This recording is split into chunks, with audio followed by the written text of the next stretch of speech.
拜拜啊！拜拜。喂，你個表哥好似好大行頭咁嘛，又帶撈屎又揸 Benz 咁啊！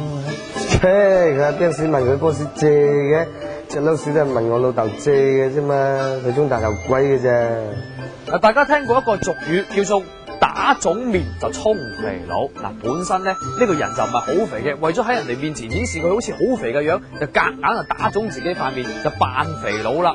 咁呢個詞咧，一般都係同呢一個充大頭鬼嘅意思咧係一模一樣嘅噃。嗱，明明就唔係大頭鬼，就夾硬喺人哋面前充到自己嘅頭好大啊！咁呢個詞咧就一般形容嗰啲又冇財又冇勢又冇本事嘅人咧，就喺人哋面前充到自己就係又有財就又有勢，跟住又有能力啊！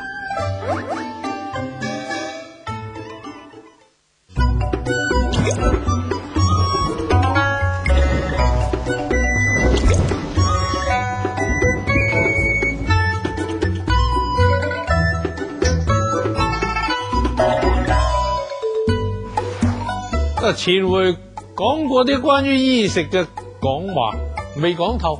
今回嚟補充下啦。咁衰啲啊，着衫食飯啦係最重要嘅事。冇咗飯食，冇咗衫着，就乜都假。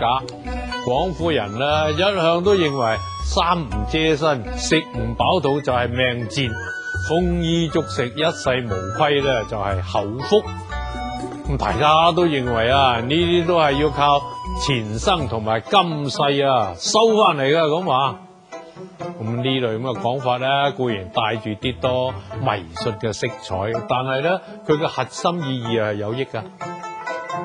做人講衣食，老一脫人咧時時咧放喺心，就掛喺口。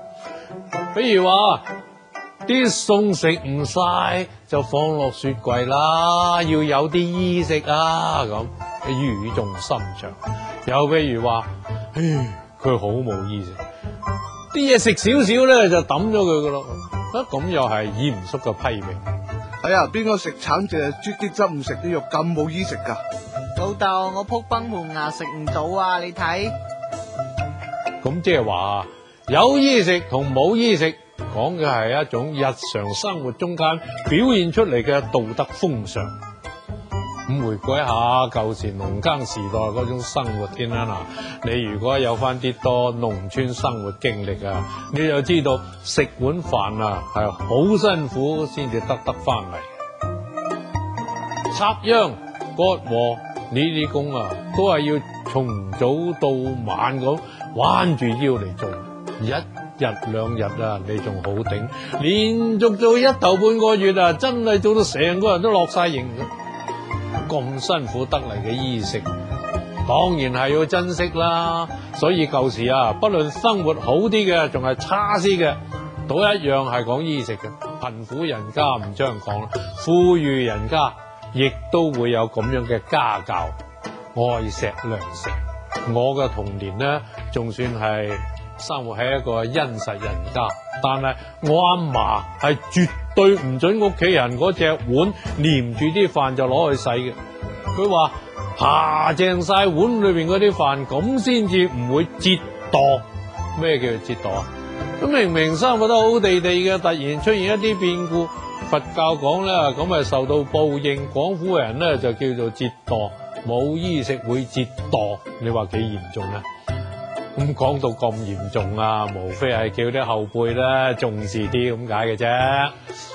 為咗叫後輩重視衣食啊，老一輩人咧仲會提醒我哋腎飢就莫腎飽。咁即係話肚餓你可以腎下，但係咧食完飯之後就唔可以講，哎呀我好飽啊，飽啲啦咁。啲老人家咧可能會咁樣笑笑口同你講，你一腎啊，啲鬼神就會聽到，咁就會搞到你下一餐食唔飽噶啦咁。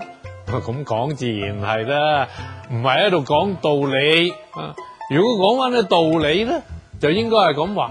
喺舊時啊，好多種田人啊，辛辛苦苦都仲係食得半飽嘅，能夠食得飽就係一種福氣嚟嘅。咁你有福氣啦，仲喺度呻氣，可見你咧唔識會感恩。人要生活喺一個和諧社會裏邊，首先要學會嘅就係感恩。大家都為社會做貢獻，就大家都互相感恩，咁先至講得到和諧嘅。嗱，為咗表示對農民嘅感恩啊，我哋都係莫腎飽啦，好嘛？下邊越級挑戰嘅題目就係阿星好縮骨嘅，講呢句話嘅人呢，覺得阿星係一個點樣嘅人呢？ A 好瘦 ，B 識雜技 ，C 好窮 ，D 孤寒勢利。喺聽晚6點前發送838加答案編號到106620，答中嘅朋友呢，就有機會獲得價值300蚊嘅豐富獎品啦。通過以下網址或者係短信方式向余老師提出問題，都有機會攞到獎品嘅噃。越講越過癮，我哋下期再見。